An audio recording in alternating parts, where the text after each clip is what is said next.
दी ठाणे जिल्हा मध्यवर्ती सहकारी बँकेच्या निवडणुकीसाठी ठाणे आणि पालघर जिल्ह्यातील सर्वपक्षीय नेत्यांनी आज ठाण्यात पत्रकार परिषद घेऊन सहकार पॅनलची घोषणा केली। सहकार पॅनलचे यापूर्वीच 8 उमेदवार संचालकपदी बिनविरोध निवडून आले आहेत, तर उर्वरित सर्व जागा सहकार पॅनल जिंकेल असा विश्वास सर्वपक्षीय नेत्यांनी यावेळी व्यक्त केला।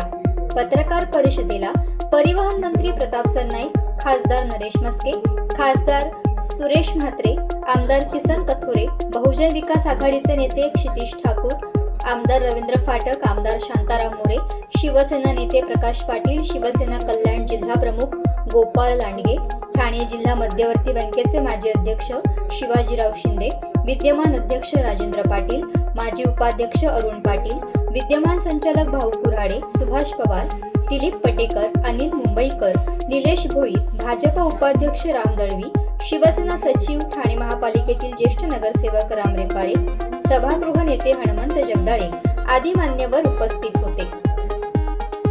बैठकीमध्ये राहुल गांधी यांना पंतप्रधान पदाची उमेदवारी द्यावा प्रस्ताव दिलेला। पुन्हा एकदा एनडीएचं सरकार आणण्याकरता ही खूप चांगली गोष्ट आहे की राहुल गांधी यांना पुढचे पंतप्रधान म्हणून जाहीर जर करत असतील तर आमच्या दृष्टीने चांगले, लढाई सोपी होईल। त्या पद्धतीने महाराष्ट्र असेल किंवा पश्चिम बंगालमध्ये पक्ष फोडी आणि वेगळं पक्ष स्थापन करणं सगळ्या गोष्टी यावरती उद्धव ठाकरे यांनी भाष्य केलेलं आहे। दुसऱ्यांची मुलं सांभाळा आणि स्वतःची मुलं सांभाळा अशा पद्धतीने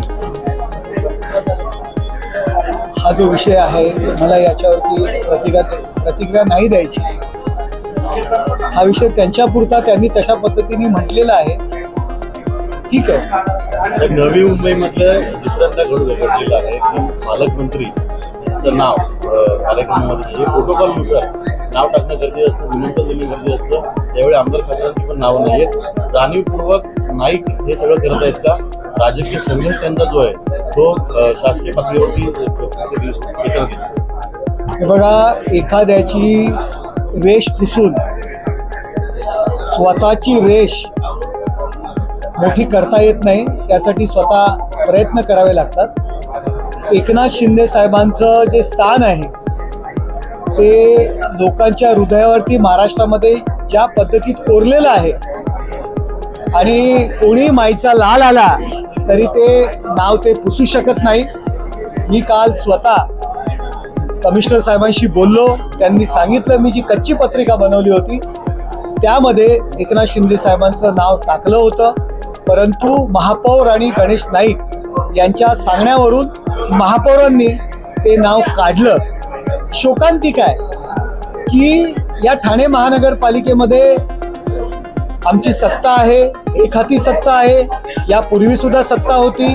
प्रोटोकॉलमध्ये गणेश नाईकांचं नाव टाकायची गरज नाही, जिल्ह्यातील मंत्री आहेत म्हणून आम्ही त्या ठिकाणी टाकतो। आमचे दुसरे मंत्री प्रताप सरनाईक साहेब, त्यांचं नाव नवी मुंबईत टाकलं जात नाही, गरज नसताना सुद्धा आम्ही त्या ठिकाणी त्यांचं नाव टाकतो। परंतु अशा पद्धतीने आयत्या बेळावर नागोबाजी ही म्हण आहे। 10 जून 2025 साली कॅथलॅब असेल, डायलिसिस सेंटर असेल, सिटी स्कॅन असेल, मी स्वतः पत्र दिलेलं आहे एकनाथ शिंदे साहेबांना, त्यांनी स्वतः रेफर केलेलं आयुक्तांकडे आणि त्यानंतर ही सर्व त्या सुविधा तयार झाल्या। आचारसंहिता लागली म्हणून उद्घाटन करता आली नाही, परंतु अशा पद्धतीने जर आपण उद्घाटन करणार असतात, स्थानिक भाजपच्या आमदार आहेत मंदाताई, त्यांनी सुद्धा याला विरोध केलेला आहे, त्यांनी सुद्धा निषेध करून बाहेर पडलेले आहेत। एवढ्या छोट्या वृत्तीचं 2022 साली एकनाथ शिंदे साहेबांनी जर पाऊल उचललं नसतं आणि महाविकास आघाडीची सत्ता उलथून टाकली नसती तर तुम्हाला या लाल दिव्याच्या गाड्या मिळाल्या असत्या का, याचा सुद्धा विचार त्यांनी करायला पाहिजे। बँकेमध्ये सरकार पॅनल आपण उभा केलेला आहे, स्वरूपाचा पॅनल असेल आणि कोणकोणत्या पक्षांचा सहभाग आहे। गेल्या 25 वर्षापासून या बँकेशी मी संलग्न आहे। 25 वर्षामध्ये कुठल्याही राजकीय पक्षांनी अशा प्रकारचा हस्तक्षेप नाही केलेला। पहिल्यांदा अशा प्रकारच्या निवडणुकीला सामोरं जायची वेळ येते दुसऱ्या पॅनलच्या माध्यमातून। तर हे सहकार पॅनल मध्ये आम्ही सगळेजण एकत्र आलेलो आहोत आणि या पॅनलला खरं म्हणजे आम्हाला पहिल्यापासून जी साथ दिली ती जितेंद्र ठाकूर साहेबांनी आम्हाला साथ दिली.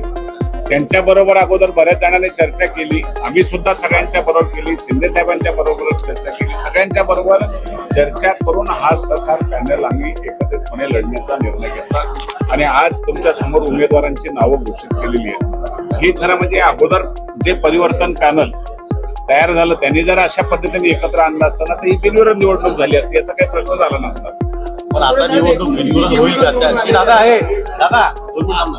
ही निवडणूक आता बिनविरोध होऊ शकते का? त्याचा प्रयत्न करणार आहे. एक आम्ही आज सगळ्यांनीच आमच्या सगळ्या नेत्यांनी जाहीर केलंय की जर परिवर्तन पॅनल मधल्या उमेदवारांनी किंवा त्यांच्या जे पुढे असतील त्यांनी सांगितलं तर आम्ही त्याला निश्चितपणे सहकार्य करू. पहिल्या बघत बसणार का आपण स्वतःहून चर्चा करणार? कारण का मग शेवटी या गोष्टीमध्ये निवडणूक होणारच आहे. परिवर्तन पॅनल हे त्यांनी अगोदर घोषित केलं, त्यांच्या नंतर आम्ही पॅनल घोषित केलं. त्यामुळे त्यांनी घाई केली, ती घाई केली नसती तर बिनविरोध झाली असती. त्यांनी आपली चर्चा करायची, त्यामुळे निश्चितपणे चर्चा केली असते. तर ही निवडणूक जी एकीकडे जिल्हा बँकेने सोडून होता ते कपिल पाटील विरुद्ध किशन कथोरे अशी झालेली आहे. कारण का याच्यामध्ये तुमचं एक वेगळं पॅनल, तुमचं एक वेगळं वर्चस्व, तुम्ही माझं आज नाही पहिल्यापासून प्रमुख ही सगळी मंडळी माझ्या पाटील आमचे चांगले मित्र आहेत. कशाला तुम्ही आमच्या वाईटपणा घेता? आम्ही पण आहोत ना. ही निवडणूक आज ही जरी पाटीलांनी कथोरे झाले तरी बिलकुल असं काही भाजप नाही. विरुद्ध भाजप निवडणूक प्रदेशाध्यक्ष म्हणजे एक सांगतो तुम्हाला, खरं म्हणजे सहकारमध्ये कुठेही पक्ष सहकारमध्ये कुठेही पक्षीय लेवलला निवडणूक लढली जात नाही. साखर कारखाने असतील, विविध सुधारणे असतील, जे महाराष्ट्रातल्या कृषी उत्पन्न बाजार समित्या असतील, बँका असतील, पॅनलच्या माध्यमातून निशाणी घेतली जाते आणि त्या निशाणीवर पक्षाची कुठेही निशाणी नसते. आणि त्यामुळं हा जो पॅनल आहे हा आम्ही आमच्या स्वतंत्र पॅनल तयार केलाय आणि ती पण सगळ्या पक्षाची एकत्रितपणे बसून आम्ही केली. कपिल पाटील म्हटले होते दादा कपिल पाटील म्हटले होते की भाजप प्रदेशाध्यक्ष यांच्या परवानगीने आणि बाबाजी पाटील म्हणतात की एकनाथ शिंदे यांच्या परवानगीने आम्ही हा पॅनल परिवर्तन पॅनल उभं केलेला आहे. तर हा पॅनल कोणाच्या परवानगीने? एक सांगतो तुम्हाला, तुमच्या सगळ्यांच्या माहितीसाठी सांगतो, जर पॅनल उभं करायला त्याला जर अधिकार दिले होते तर ठाणे जिल्ह्यामध्ये भाजपचे दुसरे पण आमदार आहेत. त्या आमदारांना माहिती असायला पाहिजे. बँकेमध्ये मी पहिल्यापासून त्याच्यामध्ये आहे, तर मला कधीतरी सांगायला पाहिजे होतं की बाबा हे पॅनल आपण उभं करायचे आणि त्या पॅनलच्या माध्यमातून आपण निवडणूक लढा. आम्ही अशा प्रकारचा त्यांचा पॅनल झाल्यावर आम्ही सगळे सहकार पॅनलच्या माध्यमातून. तुम्ही म्हणता की या निवडणुकीत कधी राजकीय पक्ष आला नाही, सगळेच राजकीय पक्ष व्यासपीठावर तिकडे पहिल्यांदा निवडणुकीमध्ये मोठ्या प्रमाणात राजकीय नेते आलेले आहेत आणि निवडणूक एका विधानसभा किंवा जिल्हा परिषद टाईप होताना दिसते. याला कुठलं ते स्वरूप आणण्याचा प्रश्न नाही. जिल्हा परिषदा, नगरपालिका, महापालिका होऊन गेल्यात. आता ते स्वरूप आलेलं दिसतंय. काही येणार नाही स्वरूप. ही निवडणूक सहकार पॅनल वन साईड जिंकेल, कुठली अडचण येणार नाही. सर, बाबाजी पाटील एकूण बिनविरोध किती आलेले आहेत आणि तुमच्यासोबत किती आहेत? 10 बिनविरोध झालेले आहेत. त्यापैकी 8 आमच्याकडं वन साईड आहेत आणि दुसऱ्या ज्या आहेत त्याच्यामध्ये पण पूर्ण बहुमत येण्यासाठी काहीच अडचण नाही. त्यामुळे तुम्ही निवडणूक जिंकणं हा विषय नाही. आम्हाला एकत्रितपणे लढलो असतो तर त्याचा आनंद आहे. आणि तालुका लेवलचे 3 आहेत ते पण आमचे निवडून येतील. त्याच्यामुळे तो प्रश्न नाही, जिंकणं हा नाही. तर मग सगळे एकत्र होतो, सगळ्यांनी एकत्र बसून केलं असतं तर खरं म्हणजे चांगलं झालं असतं. उर्वरित 2 जे आहेत बिनविरोध निवडून आलेले तेही शिवसेनेचे आणि एक भाजपचे आहेत. त्यांना तुम्ही काय मंजूरी? आता एवढ्यातच खासदार साहेबांनी आणि मंत्री महोदयांनी आपल्याला सांगितलं तर ते पण त्यांनाही सांगायला लागेल, ते सांगतील ते. सर, बाबाजी पाटील यांना सहकार पॅनलमधून संधी देण्यात आली होती. बाबाजी पाटील हे बिनविरोधच निवडून आलेले आहेत. शिवसेनेने पाठिंबा दिला, सगळ्यांनीच पाठिंबा दिलाय म्हणून झालं ते.